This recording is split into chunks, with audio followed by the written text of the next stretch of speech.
ফজরের নামাজ দিয়ে মুমিনের ঈমান যাচাই হয়। এ কারণে ফজরের নামাজের কথা কোরআনে আলাদা বলা আছে, ওয়া কুরআনাল ফাজর আকিমিস সালাতা লিদুলুকিশ শামসি ইলা গাসাকিল লাইল আকিমিস সালাতা লিদুলুকিশ শামসি ইলা গাসাকিল লাইলি ওয়া কুরআনাল ফাজর ইন্না কুরআনাল ফাজরি কানা মাশহুদা। ফজরের নামাজটা মুমিনের সাক্ষী নামাজ। ফেরেশতারা ওই সময় পাহারা দেয়। কে কে ফজরের মসজিদে যায়? ঘর থেকে বাইরে ঠান্ডা পানি দিয়ে ওযু করে মসজিদে গেছে, ফেরেশতারা ওরে দেখে লয়। কারণ এই টাইমটা শিফটি পরিবর্তনের টাইম। একদল ফেরেশতা জমিনে আগমন করে, আর একদল ফেরেশতা আসমানে যায়। সবাই মিলে ফজরের মুসল্লিরে দেখা যায়। যেদিন মিজান কায়েম হবে, দোনো দল যায় বলবে, আল্লাহ ফজর পড়তে দেখছি, আবার জাহান্নামে দিও না। কিন্তু ইন্না কুরআনাল ফাজরি কানা মাশহুদা, এটা সাক্ষী হবে হাসরের ময়দানে। এর উসিলায় জান্নাত পাবে। আল্লাহু আকবার, জোরে করে বলেন। আরো জোরে আওয়াজ করে, জোরে করে আওয়াজ করে বলেন আল্লাহু আকবার। এখন যদি বলি কারা কারা ফজরের নামাজ জামাতে পড়ছিলেন, শরম পাইবেন। এটা বলে লজ্জা দিব না, তবে বলবো আজ থেকে ফজরের নামাজ জামাতে কারা কারা পড়বেন। হাত তোলেন, হাত তোলেন, হাত তোলেন, আওয়াজ, দুনো হাত তোলেন, দুনো হাত তোলেন। ওয়াদা করতেছেন, আয় আল্লাহ এরা ফজরের নামাজ জামাতে পড়বে, আল্লাহ তুমি কবুল করো। জোরে বলেন আমিন। হয় না? আরো জোরে চিল্লায় আওয়াজ করে জোরে বলেন আমিন। কারণ ফজরের নামাজ এটা ঈমানের সাক্ষী নামাজ। আরো কথা আছে, কথা হইল ফজরের নামাজ যেখানে হেফাজত হয় না ওখানে থাকা নিষেধ। মুমিনের জন্য ওই জায়গায় থাকা নিষেধ। যেই জায়গায় ফজর কাজা হয় ওটা শয়তানের ওয়াদি, ওয়াদিউশ শয়তান। যেই ঘরে ফজর কাজা হয় ওটা শয়তানের ঘর। নামাজি যারা আছে তারা হুইন্না লন। যেই জায়গায় ফজর কাজা হয় ওটা শয়তানের মাঠ, ওয়াদিউশ শয়তান, হাদিসে আছে। আর যেই ঘরের ভিতরে ফজর কাজা হয় ওটা শয়তানের ঘর। কার ঘর? ওখানে কার হুকুমত চলে? কারণ মুমিন যখন ঘুমায় তো শয়তান এসে তখন কপাল টিপে, ভালো করে ঘুমা। যার ঘুমটা ভালো হইতেছে তার মানে শয়তানের রাজত্ব করে। কথা কন, কথা কন। ওয়াজ তো বেশি না, আমি শর্টকাট ওয়াজ করে নিলাম, কিন্তু যা কইতেছি এগুলো বুঝা দেবেন। অনেকে তো আছেন এখানে মাশাআল্লাহ, জোহর পড়েন, আসর পড়েন, মাগরিব পড়েন, এশা পড়েন, খালি ফজরটা পড়েন। অথবা নিয়ত করছেন যে হুজুর আজকে যতক্ষণ ওয়াজ করে হুনমু ইনশাআল্লাহ, তারপরে যায় যে হুমু ইনশাআল্লাহ আর ফজরে উঠতাম না, এক ঘুমে ফজর কাজা করে দিব। মনে রাখতে হবে ফজরের নামাজ ঈমানের সাক্ষী নামাজ। ফজরের নামাজ হলো ঈমানের গাওয়াহ। আল্লাহু আকবার, চিল্লায় জোরে করে বলেন। ফজরের নামাজ ঈমানের গাওয়াহ। ফজরে যারা মসজিদে যায় তাগর ঈমান আছে, ফেরেশতাও সাক্ষী দিবে। ফজরের নামাজ কাজা হয় যেখানে ওটা শয়তানের হুকুমতের জায়গা।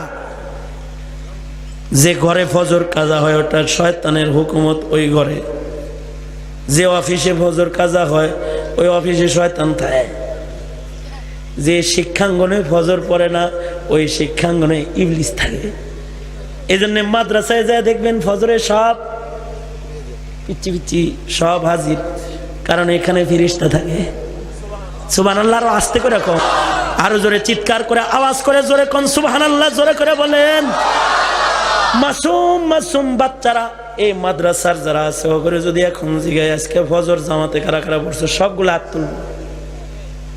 কারণ ওরা এমন জায়গায় থাকে যেখানে ফজর হেফাজত হয়। আল্লাহর রাসূল একদিন নবীজির ফজর কাজা হয়ে গেল লাইলাতুত তারিস। আল্লাহর রাসূলের আদত ছিল আল্লাহর রসুল বাইরে গেলে, সফরে গেলে, সফর থেকে বাড়ি ফিরে সরাসরি নিজের বিবির ঘরে ঢুকতেন না।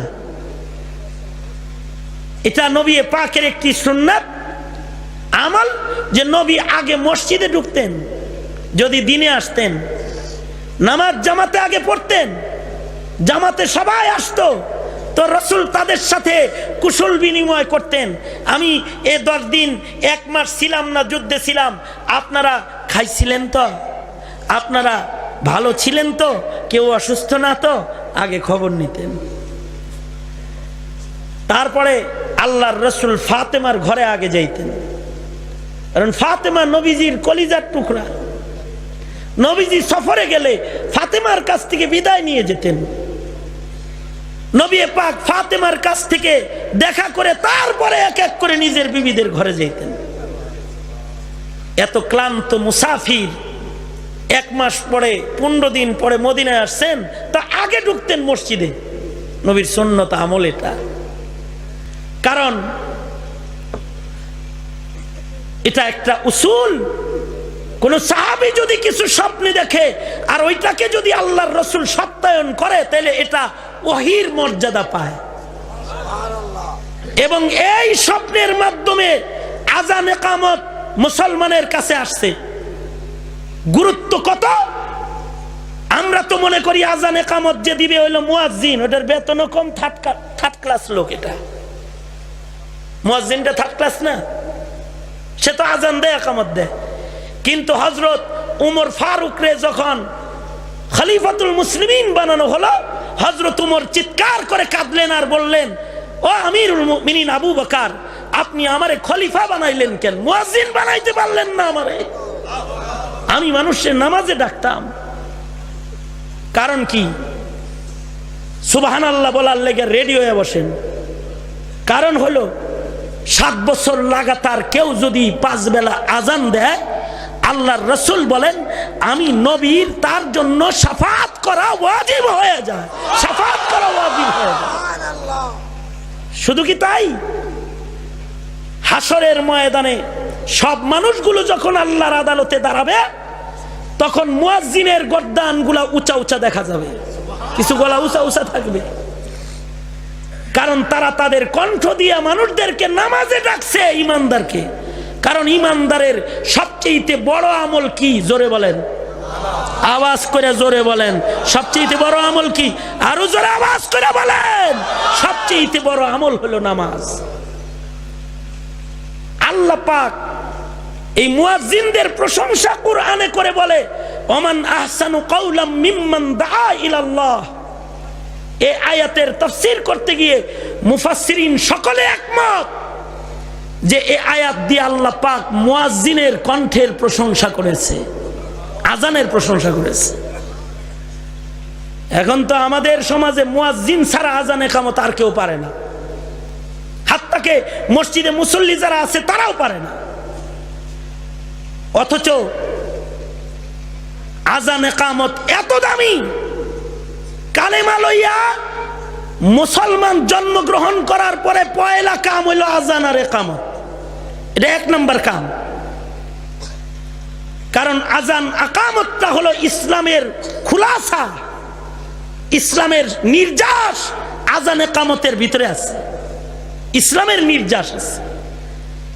এ কারণে সন্তান জন্ম হওয়ার পরে ডাইন কানে আজান আর বাম কানে ইকামত দেওয়া হয়। এটা এমনি দেয় নাকি? এজন্য দেয় যে জন্মের পরে টোটাল ইসলামটা তার কানের ভেতরে ঢুকায় দাও। আল্লাহু আকবার জোরে করে বলেন, পুরো ইসলাম ঢুকায় দাও তার কানের ভেতরে। ডান কানে আজান কেমনে দিতে হয় এটাও তো জানি না আমরা। আমরা যেরকম সন্তান জন্ম হওয়ার পরে আজান ইকামত কেমনে দিতে হয় এটাও জানি না, মরার পরে লাশ কেমনে কবরে শুয়াইতে হয় এটাও জানি না মিয়া। এ কারণে 90% সন্তানের কানে আজান ইকামত হয় ভুল, আর 80% মাইয়িতরে দাফন করা হয় ভুল। বলবেন এটা আবার কেমনে? এখন তো চিৎ করে শোয়া ঘাড় ঘুরাইয়া দেয়, এটা হইলো স্বাভাবিক নিয়ম। মরা লাশ কবরে শোয়া ঘাটটাকে ডান দিকে কেবলার দিকে ঘুরায় দেয়, তাই তো করে? আপনাদের এলাকায় মনে হয় এটা না, অন্য কোনো নিয়ম আছে? এটা না, এটা সহি না, গলত, ভুল। হুজুর এটা আবার কোন ফতোয়া দিলেন আপনি? ফতোয়া দিইনি, আসলে আমরা ভুল কইরা আসতেছি, আপনারা মানবার চান না। এটাও এই উম্মতের একটা দোষ। হক ফতোয়া দিলে কয় হুজুর নতুন জিনিস আমদানি করছে, যা পেছন থেকে শিখে আসছে ওইটাই। অথচ সাহাবায়ে কেরাম ফতোয়া দিলে সবাই মানছে, আমরা ফতোয়া দিলে আমাকে কয় ফতোয়া বাজ, গালি। এটা একটা কি বাজ? ফতোয়া বাজ। কিন্তু কবরে মাইয়িত শোয়াবে কেমনে? একটা মানুষ ডান কাতে শুইলে যেমন তার সিনাটা ডান দিকেই থাকে, তার পায়ের আঙ্গুলিগুলো কেবলার দিকেই থাকে, ডান দিকেই থাকে, তার চেহারাটা ডান দিকেই থাকে। ডান কাতে একটা মানুষ ঘুমের সময় শুইলে যেমন ঘুমায়, কবরে লাশ রাখার সময় তেমনি রাখা হইল সুন্নাত। কারণ তাকে কেবলামুখী করে রাখা হয়েছে, তার আপাদ মস্তক কেবলামুখী আছে। এগুলা যেমন জানি না, আমরা তো আজান দেওয়াও জানি না। আমাদের তো আজান দেয়, সন্তান হইলেই কানে ধুম করে মাইরা দিল ডানে বামে। নবীজি কি আজান দেওয়া শিখায় নাই? সন্তানের কানে কেমনে আজান দিতে হইব? আজান একামত আসছে স্বপ্ন যুগে সাহাবীর মাধ্যমে, কিন্তু রসুল নিজে আজান দিছে, নিজে একামত দিছে। আল্লাহর রসুল হযরত হাসান আর হুসাইনের যখন জন্ম হয়েছে, হযরত আলী দৌড়ে আসছে, আয়েশা বলে ওগো আল্লাহর নবী, আপনার কলিজার টুকরার নাতি জন্মাইছে, হাসান জন্মাইছে। আবার হুসাইন যখন জন্মাইছে, হযরত আলী খবর নিয়ে আসছে, আল্লাহর নবী আপনাকে আল্লাহর একটা নাতি দিছে। আল্লাহর নবী খবরটা পাওয়ার সাথে সাথে আল্লাহর রসুল বলে তাড়াতাড়ি তুমি ঘরে যাও, আমি আসতেছি, আজান দিব, আকামত দিব কানে। আল্লাহর নবী একটা দৌড় দিছেন। মানুষ জন্মগ্রহণ করার পরে প্রথম কাজ তার ডান কানে আজান, বাম কানে আকামত। আল্লাহর নবী হাসান হুসাইনের কানে নিজের মুখে এই দুইটা জিনিস দেওয়ার লেগে দৌড় দিছে। আল্লাহর রসুল নিজে চলে গেছে, যা হাসানের কানে আজান দিছে। হুসাইন জন্মাইলে হুসাইনের কানে আজান আকামত আল্লাহর নবী নিজে দিছে। নবী যে আজান দিছে, নিয়ম কি? নিয়ম হলো কেবলার দিকে করে সন্তানটাকে এইভাবে শোয়াবে। অসুস্থ রোগীর নামাজ পড়লে যেমন কেবলার দিকে সোজা করে দেয়, ঠিক ওইভাবে সন্তানটাকে কেবলার দিকে এমনি সোজা করে ধরবে, তার মাথাটাকে কেবলার দিকে করে রাখবে, হালকা উঁচু করে রাখবে।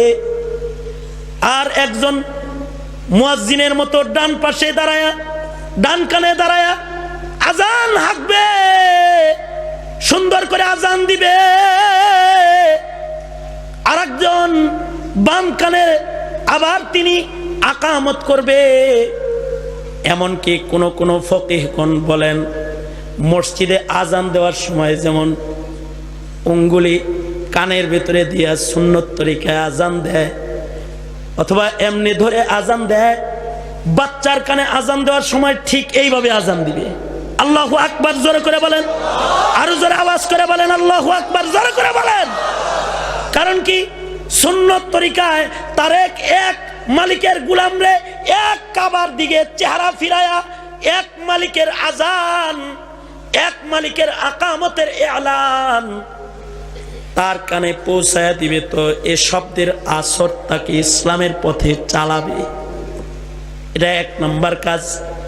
কিন্তু তদন্ত করে দেখেন, আজকের সন্তানদের কানে আজান একামত ঠিক মতো দেয়া হয় না।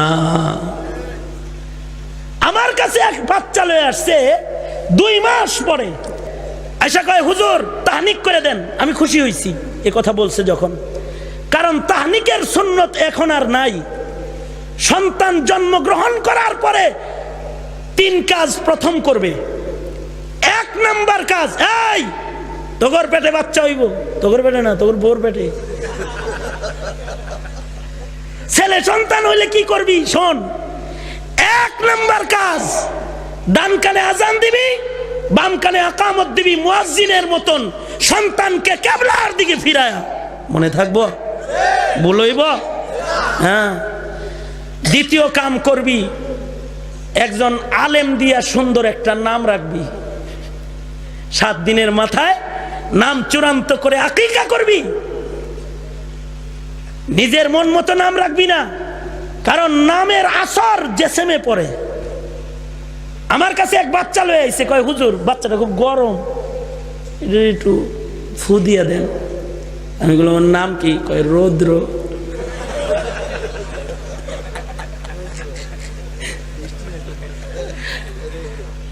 আচ্ছা, যে ছেলের নাম রাখছে রৌদ্র, ও গরম হইব না, ও কি বড় হইব নাকি বেটা? রৌদ্র বইলা বইলা ডাকে গরম হয়ে গেছে। আমি কই ফিরা নামে রাখি কে করেন? বাস্তব সত্য বলতেছি। আর একটা ইতিহাস, কারণ কথা তো রেকর্ড হয়ে যেতেছে। আর একটা ইতিহাস হলো, এক বাড়িতে গেছি দাওয়াত খাইতে, বাচ্চার নাম কি জিজ্ঞাসা করছি, কয় হামান।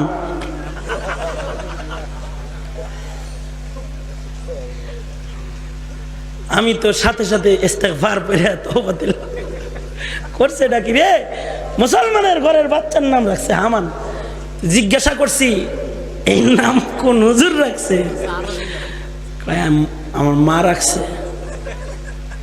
মা খুব কোরআন মজিদ পড়ে হুজুর, তরজমাও পড়ে। কোরআন মজিদের ভিতরে হামান নামটা পাইছে, উজির ছিল, বাদশার উজির ছিল। কার উজির ছিল এটা দেওয়া লাগবো না, খালি উজির দে এই নাম রাইয়া দিতে হইব। হামান নাম রাখছে। পরে জায়গায় আমি নাম চেঞ্জ করে আবার ফিরে আকিকার ব্যবস্থা করি। গাজীপুরের ঘটনা। এই তো হালাত। তখন যদি বাচ্চা টাচ্চা হয়, একজনে এসে কয় হুজুর ছেলেটার নাম এই রাখছি। আমি কি কয় এই? হুজুর অর্থ কি? আমি অর্থটা তোমার শোনার দরকার নাই, তাড়াতাড়ি পাল্টাও, তাড়াতাড়ি পাল্টাও না, এত অর্থ শুনবার চাইও না। নামের অর্থ চেক না করে আলেম সারা জালেম দিয়া যারে তারে দিয়া নাম রাখবা না, এটা 2 নাম্বার কাজ। মুসলমানের নামগুলো চাইনিজ আর ইহুদি নাসারার নাম মুসলমানের ঘরে ঘরে ঢুকার কারণে সবগুলো ইহুদ নাসারার হতেছে। কথা বলেন, আওয়াজ করে বলেন। আর মদিনায় কোন সন্তান জন্ম নিলে আল্লাহর রাসূল প্রথম তার নাম রেখেছে। সাহাবীরা হিজরত করে মদিনায় চলে গেলেন। হিজরতের চিত্র ছিল, আর কিছু সময় বলি, বেশি সময় করবো না, আমি অল্প সময়ই করব আলোচনা। কিন্তু শর্ত হইল যেভাবে জয়মা বৈশা জরুরি কথাগুলা শুনছেন, এই মাসআলাগুলা জিন্দেগির তরে শুনা যান। ওয়াজ তো অনেক শুনেন। আখিরি মোনাজাত করে আমার সাথে যাইবেন, কয়েক মিনিট বসবেন, আর বেশি সময় না। ইনশাআল্লাহ বলেন, নাকি আমার রেখে যাইবেন গা? কারা কারা যাইবেন হাত তোলেন তো দেখি। যাবি? আসি তো ইনশাআল্লাহ আখিরি মোনাজাত পর্যন্ত। নারায়ে তাকবীর। এইরকম তাকবীর। আমি আস্তে কম, আপনারা জোরে বলবেন। নারায়ে তাকবীর। আর জোরে আল্লাহু আকবার। আর জোরে বলেন আল্লাহু আকবার। হাত নামান। এটা লাভ আছে জোরে কিছু বললে। নাস্তিক মোরতাদ যেভাবে বাড়তেছে, তকবীর দেওয়া শিখে রাখলে লাভ হইব। এগুলো দৌড়ে নিয়ে দেওয়া যাইব, কারণ তখন তো আর নৌকা ধানের শীষ লাঙ্গল করে দৌড় দিলে কাম হবে না। ওই সময় লাগবো নারায়ে তাকবীর, আল্লাহু আকবার, লিল্লাহি তাকবীর, আল্লাহু আকবার বলে ধাওয়া দিতে হইব। মাঝে মাঝে এই জন্য এটা ট্রেনিং করা লাগে। আওয়াজ করে বলেন আমাদের মালিক কে? সবাই মিলে জোরে ডাক দেন ইয়া আল্লাহ। হয় না? আরো জোরে করে বলেন ইয়া আল্লাহ। আরো জোরে করে বলেন ইয়া আল্লাহ। জবান খুলে বলেন আল্লাহু আকবার। আরো জোরে বলেন আল্লাহু আকবার। জোরে বলেন আলহামদুলিল্লাহ। সুবহানাল্লাহ, লা ইলাহা ইল্লাল্লাহ, আল্লাহু আকবার, আল্লাহু আকবার। আজানের আওয়াজ, তাকবীরের আওয়াজ যেখান দিয়া হয়, আওয়াজ যতদূর যায়। হাসেন না কেউ, হাদিস শরীফে আছে শয়তান পিছনে বায়ু ছাড়তে ছাড়তে দৌড়ে পালায়। হাসলেন কেন? হাদিস শরীফে আছে আজানের আওয়াজ যতদূর যায় ততদূর পর্যন্ত শয়তান পেছনের বাতাস ছাড়তে ছাড়তে দৌড়ায়। সেই আজানটা দিতে পারেন না, শরম করে না? এখন যদি বলি কে কে আজান দিতে পারেন হাত তোলেন, তাহলে লজ্জা পাইবেন। এই শরমটাও দিব না। তবে আজান একামত দেওয়ার অভ্যাস করবেন। মাঝে মধ্যে মুয়াজ্জিন সাহেবকে বলবেন, আপনি শুনেন, আমি একামত দিই, ভুল হইলে আমারে ঠিক করে দিবেন। এটা বলবেন। পারবেন না ইনশাল্লাহ? আওয়াজ করে বলেন, পারবেন না ইনশাল্লাহ? পারবেন তো? আজান দিবেন। তো বাচ্চা হইলে 2 নাম্বার কাজ, সুন্দর নাম রাখবেন। মদিনায় কোনো বাচ্চা হইলে দৌড়ায় নবীর কাছে আইতো, আর এখন দৌড়ে টিভির কাছে যায়। নাম রাখার জন্য টিভির কাছে যায়। কোন নায়কটা পছন্দ হয় ওইটার সাথে মিলা খান, প্রিন্স, অমুক তমুক। খেলোয়াড় যেটা পছন্দ হয়, পিঠায় যেটা ছক্কা বেশি, এটার নামে নাম, এরা খেলায় দিল আর কি। আর আগের জমানায় বাচ্চা হইলে দৌড়ায় যেত হুজুরের কাছে। মদিনার থেকে সাহাবায়ে কেরাম মক্কায় হিজরত করে মদিনায় গেছেন, বাচ্চার জন্ম কমে গেল। কারণ কি? কারণ হলো স্বামী রয়েছে মক্কায়, বিবি গেছে ছেলেদের সাথে মদিনায়, অথবা বিবি রয়েছে কাফের মক্কায়, সাহাবী হিজরত করে একা একা গেছে মদিনায়।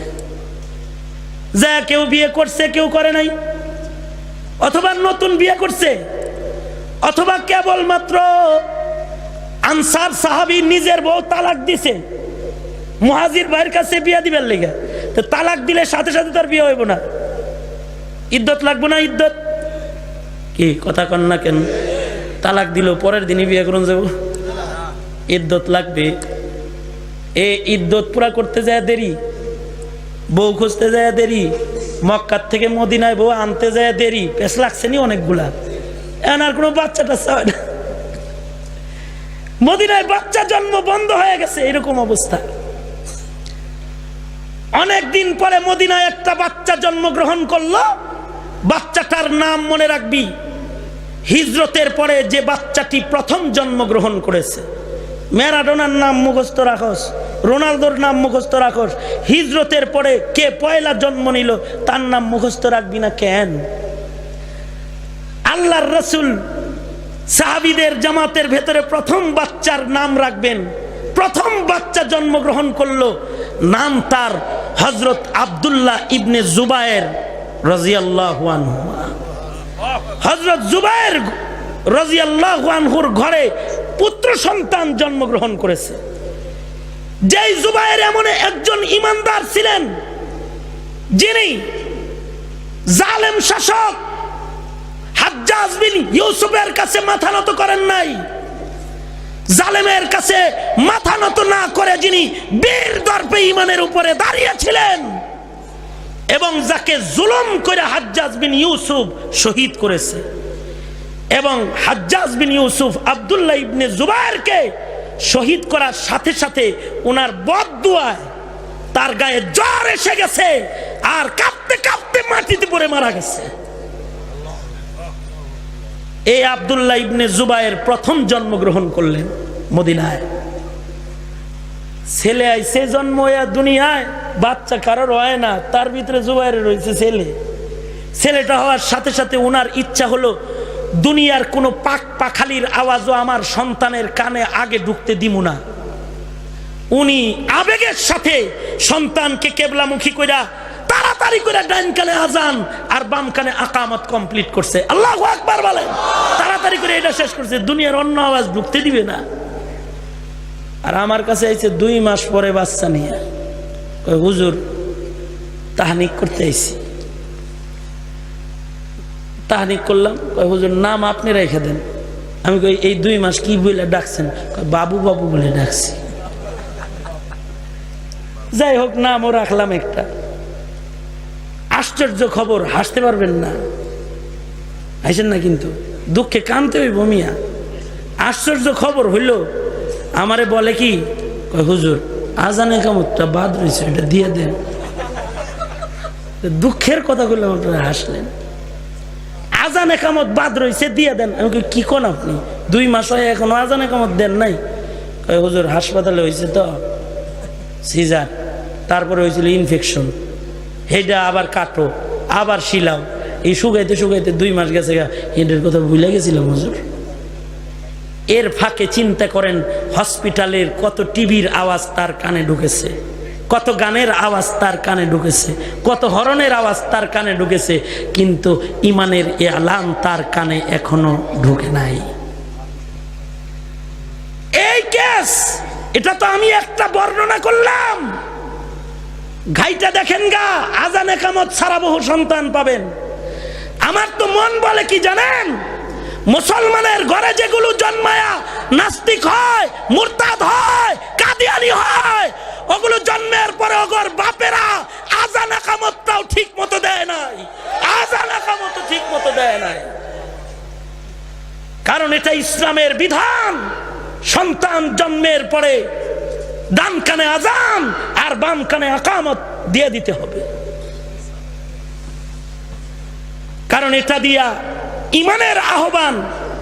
এটা কেউ যদি আজান একামত কেউ যদি মুখস্থ জানে, তাহলে আরেক রিওয়ায়াতে বর্ণনায় আছে, যদিও যায়ীফ, যে আল্লাহ পাক তাকে ইমানের মৃত্যু দান করবে। সুবহানাল্লাহ, আস্তে করে কোন সুবহানাল্লাহ। আচ্ছা, আজান একামত দেওয়া জানলে ইমানের মৃত্যু হবে, এবার বলেন আজান একামত শিখা দরকার কিনা? তাহলে এমন পীরের কাছে যাইবেন যে পীর খালি ডোলে বাড়ি শিখায়। কথা কন, কথা কন, কথা কন। যে পীর আজান শিখায়, আকামত শিখায়, নামাজ শিখায়, ইমান শিখায়, ইনশাআল্লাহ বলেন। এমন পরিবেশে থাকবি না মুমিন যে পরিবেশে নামাজ কাজা হয়, এমন পরিবেশে থাকবি না যে পরিবেশে তাকবীরে উলা ছুটে যায়, এমন পরিবেশে থাকবি না যে পরিবেশে ইবাদত করা যায় না, অমন ঘর রাখবি না যে ঘরে ইবাদত হয় না। ডিসলাইন চলে, সিনেমা চলে, নামাজ চলে না। তোমার ঘর মুমিনের ঘর না, ওটা শয়তানের বাসস্থান। ঠিক কিনা জোরে আওয়াজ করে বলেন, ঠিক কিনা জোরে আওয়াজ করে বলেন। আর আল্লাহর রাসূল বলেন, যে ঘরে কোরআন পড়া হয় ওটা আল্লাহর কথোপকথনের ঘর, যে ঘরের নামাজ পড়া হয় ওটা মুমিনের ঘর, ওটা আল্লাহর বান্দার ঘর। ওয়াল্লাযীনা ইয়াবিতুনা লিরাব্বিহিম সুজদাও ওয়া কিয়ামা। ওইটা হলো ওই যুগের মুমিনের রং, আর আমাদের রং হলো প্রেজেন্ট রং। এ রঙে থাকবেন নাকি সাবেকে ফিরবেন? কারা কারা সাবেকে ফিরবেন? ওয়াদা করতেছি, আল্লাহ আর নামাজ কাজা হবে না। সোজা করেন ইনশাআল্লাহ, জোরে করে বলেন আল্লাহ। ঘরে আর গুনার আওয়াজ রাখবো না ইনশাআল্লাহ। চিল্লায় এখন খালি আমি কথাগুলো বলবো, আপনারা চিৎকার করে বলবেন ইনশাআল্লাহ।